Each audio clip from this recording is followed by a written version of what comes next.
Hi friends, இன்னைக்கு நம்ம வீடியோவில் என்ன பார்க்க போகிறோம்னா, அந்த ஸ்கர்ட் மாடல் தான் நம்ம ஸ்டிச் பண்ண சொல்லி கஸ்டமர் இந்த பிக்சர் அனுப்பியிருந்தாங்க. இதே மாதிரியே எனக்கு ஸ்டிச் பண்ணி கொடுத்துருங்க அப்படின்னு சொல்லியிருந்தாங்க. இந்த சாட்டின் கிளாத் ஆன்லைன்லேயே ஆர்டர் பண்ணி எல்லாமே நமக்கு வாங்கி கொடுத்துட்டாங்க கஸ்டமரு. நம்ம லைனிங் மட்டும்தான் அந்த இதுக்கு நம்ம ஒரு ஸ்பன் கிளாத் நம்ம எடுத்திருந்தோம். மேல் பாட்டத்துக்கும் இதே மாதிரி தான் கேட்டிருந்தாங்க. கீழே அந்த ஸ்கர்ட் அம்பர்லா மாடல் எலாஸ்டிக் வச்சு இதே மாதிரி. சரி, ஓகே சொல்லிட்டு நான் அம்பர்லா கட்டுக்கு கீழே நான் ரெடி பண்ணி கட் பண்ணிட்டேன். நார்மலாக நம்ம அம்பர்லா கவுன் தைப்போம் இல்லையா, அதே மாதிரி நான் கட் பண்ணி எடுத்துட்டேன். ஹிப் சைஸ் மட்டும் நம்ம அம்பர்லா இதுக்கு வைக்கிறத விட நான் கொஞ்சம் கூடுதலாகவே நான் ஒரு 10 இன்ச்சு கிட்ட வச்சுக்கிட்டேன். ஏன்னா எலாஸ்டிக் கொடுத்து நம்ம சுருக்கம் வைக்கும் போதில் அது இழுத்து கொடுத்து வந்துடும் அப்படின்ட்டு நம்ம இப்போ 30னா 40 இன்ச்சுக்கு நான் இடுப்பளவுக்கு நான் அம்பர்லா கட்டுக்கு நான் எடுத்திருக்கேன். அதே மாதிரியும் நான் லைனிங் கிளாத்து ஸ்பன் தான் எடுத்திருந்தேன். ஸ்பன்லேயுமே நான் அம்பர்லா போட்டு நான் கட் பண்ணி எடுத்துட்டேன். சிசர் கொஞ்சம் சரியாக கட் பண்ணாதனால குறிச்சின்னு கொதறி வெட்டி இருந்துச்சு. சரி, ஓகே சாண பிடிச்சிக்கலாம் அப்படின்னு சொல்லிட்டு சைடு அது தையலில் போயிடும் அப்படின்னு சொல்லிட்டு நான் ஓகே அப்படின்னு சொல்லிட்டு நான் தைக்க ஆரம்பிச்சிட்டேன். சட்டை பார்த்திங்கன்னா நான் ஸ்டிச் பண்ணி முடிச்சிட்டேன். சட்டையில் பார்த்திங்கன்னா நெட்டு நமக்கு தனியாக தான் எடுத்து எல்லாமே கஸ்டமர் கொடுத்துருந்தாங்க.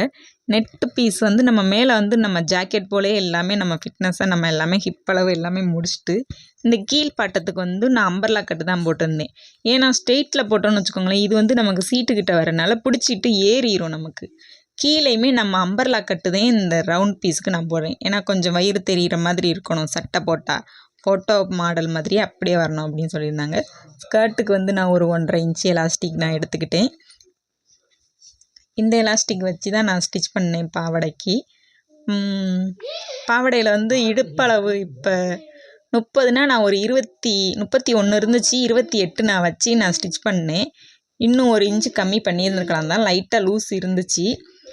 இது நான் ரவுண்ட் பீஸாகவே நான் ஸ்டிச் பண்ணிட்டேன். ரவுண்டாக நம்ம சைடை ஜாயின் பண்ணிவிட்டு அதுக்குள்ளேயும் நம்ம ரவுண்டு பீஸை நான் லைனிங்கையும் ஜாயின் பண்ணி நான் உள்ளக்க கூடி சொருகிட்டு அதுக்கப்புறமா நான் எலாஸ்டிக் வச்சு ஃபினிஷிங்காக ஸ்டிச் பண்ணி முடிச்சிட்டேன். பாவாடை பார்த்திங்கனாக்கா கொஞ்சம் ஜாயிண்ட்லாம் வந்துருந்துச்சு. சரி, அயன் பண்ணி அதை ஃபினிஷ் பண்ணி நீட் பண்ணி முடிச்சிருவோம் அப்படின்னு சொல்லிட்டு அதை ஃபினிஷ் பண்ணிவிட்டேன்.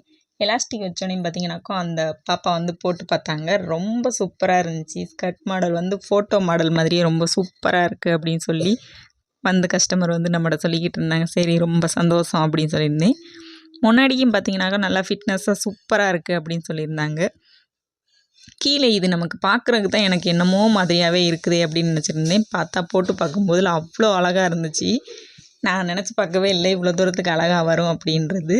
ரொம்ப சூப்பராக இருந்துச்சு. இந்த ஸ்கர்ட் மாடல் எப்படி இருக்குங்கிறத கமெண்ட் பண்ணுங்கள் எப்படி இருந்துச்சுன்னு. பிடிச்சிருந்தா ஒரு லைக் போட்டுருங்க. நம்ம சேனலை சப்ஸ்கிரைப் பண்ணாதவங்க மறக்காமல் சப்ஸ்கிரைப் பண்ணிடுங்க. நெக்ஸ்ட் வீடியோவில் பார்க்கலாம். ஓகே, பாய்.